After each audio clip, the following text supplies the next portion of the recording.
Well, hello everybody. At long last, I believe I have the solar system hooked up here at the cabin. I built this frame. It's just built out of 2x4s with one tall 2x4 as a mast there for the wire going across to the cabin. There is wire enough that I could have gone further away with it, and maybe I should have, I don't know. It's now late afternoon and it's in the shade completely, although it's a very cloudy day anyway. But I just checked the control panel in there is reading 13.9.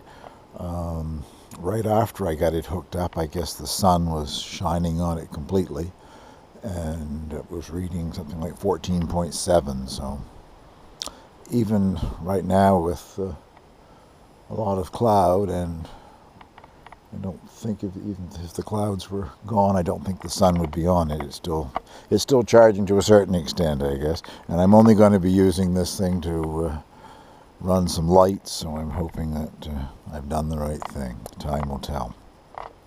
That frame that it's on is sunk into the ground about a foot, which I don't think will be a problem in the wintertime, which is when we get our worst winds. The ground will be frozen and the wind won't blow it over at that point. I'm a little bit concerned about now with the ground soft. Last year in early July we got Hurricane Arthur, and I don't know what might happen with this thing if Hurricane Arthur were to hit it again, but time will tell on that one as well. For snow depth, you see these shrubs here with that curly-Q support thing next to it, just so I won't mow the shrub over. Those are, I don't know, I guess about 1 meter, 3 feet tall, and they were completely buried under snow last winter. I was snowshoeing right over the top of them. So that the bottom of the frame there is a little bit taller than that, but at any rate it's down low enough that I can clear snow off of it in the wintertime. My concern was I don't like rooftops. I'm scared to death of heights. If I put it on the roof of the cabin, it would probably be covered in snow most of the winter because I wouldn't be able to get up there to do anything about it. Well, I'll take you inside and show you the hookup in there. And of course, I'm camping out tonight. I've got to see the lights. I've actually seen them. I've had them on, but I want to see how bright and nice it is in there with my LED solar-powered lights. Well, I put up a shelf, a very sturdy shelf. I had a bit of 2x10 plank left over from building a new raised bed in the hoop house, so I used it with a couple of shelf brackets underneath. And it's got the controller on it and the inverter and the battery. The inverter isn't hooked up because I'm currently don't have anything that I would want to plug into it, I guess. This is with the lights turned off. It's reading 13.5, and it was reading a little better than that, but I used this thing. I had a new windshield put in the car, and the place where I had the windshield put in had some kind of a promotion on, and they gave me a car cleaning kit. And in the kit was this small 12-volt vacuum cleaner.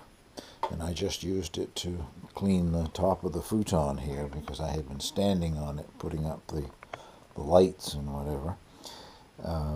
With the lights going, it made the lights flicker, so I shut the lights off, but it worked till I got the top of the futon cleaned. I would never use it in the car anyway. If I was going to clean the car out, I wouldn't use a little dinker toy like that. I would get my vacuum cleaner out of the house, so I'll keep that out here. I will turn the lights on just a second and show you the difference, at least in the daytime here with the lights on. But I brought the wire in through the side of the building, and that's the black one that you can see down there in the corner.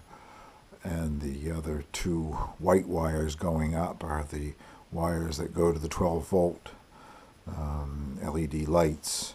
And I bought this kind of tracking, I'm not quite sure yet what they call it.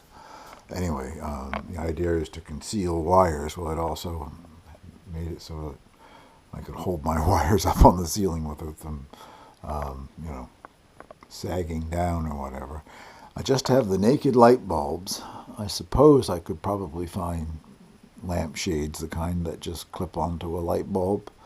But that would also cut down the light that they give, so I'm not sure if I'll ever do that or not, but I'll clip them on here for you. And of course it's still daylight out, so the difference in here isn't all that noticeable. I'm just going to show you a hummingbird, but no, I guess it's not. He doesn't want me to look at him. I have the hummingbird feeder just outside the window, and there's been hummingbirds at it all day. Anyway, as I say, I'm going to spend the night out here, and I will no doubt do some video showing you how much the illumination works after dark. I'm going to have a fire in the stove. I won't need to keep it going all night. It's been a chilly day. It only get up to 12 degrees, but all I need to do is warm the cabin up. I don't need to keep a fire going all night. And maybe some kind of a new spring ritual that I'm starting to light the fire with. I'm going to take down all of those dried herbs from last year and stuff them in the stove and use it to get the fire going. So I'll show you, turn you back on a little later on and show you what it looks like when the sun has set. Well, it's about 20 after 9, I think, and the sun has set, but it isn't dark yet. I've just moved out here for the night, but I went inside and turned the lights on and thought I would come out and take a shot of the outside of the cabin. Certainly looks well lit up in there. I hope it shows up on video. And of course my string of, I guess you'd have to call them Christmas lights, although they never work at Christmas. They're also solar powered, a little solar panel on the roof there that powers that string of lights on the front of the cabin. I put them up there for Christmas lights, but by the time Christmas rolls around, the sun is so low in the sky and the days are so short that it doesn't charge the battery up and turn them on. Well, it is now really dark out. It's about 25 to 10, I guess. And I've got both lights going. It certainly gives plenty of light. Probably as much light as I usually have on in my living room. I'm sitting here with my iPad playing Mahjong Quest. And last night when I was playing it, I tried to find a way to shut the sound off because the continuous droning music was driving me crazy. Tonight there isn't any music, and I never did find a way to shut it off, so I don't know what's going on there. The fire in the stove I lit a couple of hours ago before I came out here for the night, and it says it's 27 degrees in here, and I believe it. I'm just letting it go out. I'm going to stay out overnight and have my breakfast, and then I'll get this video up in the morning and show you the solar power working in the cabin. Well, good morning, everybody. I spent a very comfortable night in the cabin. This morning, I let the fire go out, of course, last night, and this morning the temperature in here was down to 17 degrees, which my house would have been at the same temperature or lower. I don't turn any heat on at the house either. What I'm opening here is my own maple syrup. First time I've opened the bottle of maple syrup. But once I turned the gas stove on, just one burner on the gas stove, to make coffee and cook breakfast, the temperature quickly went up to 22 degrees, so it's very warm in here.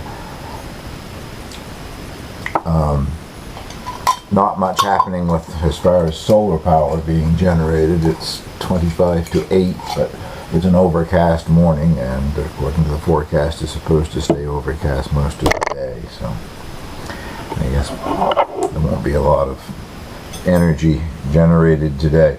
I'm having buttermilk pancakes with blueberries in them, and my own homemade maple syrup.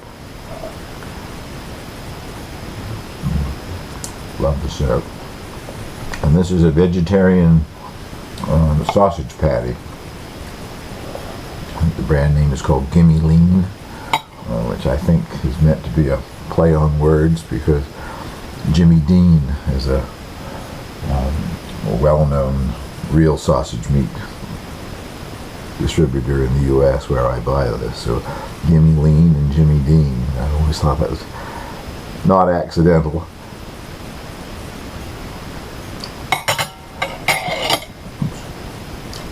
Syrup on the fork.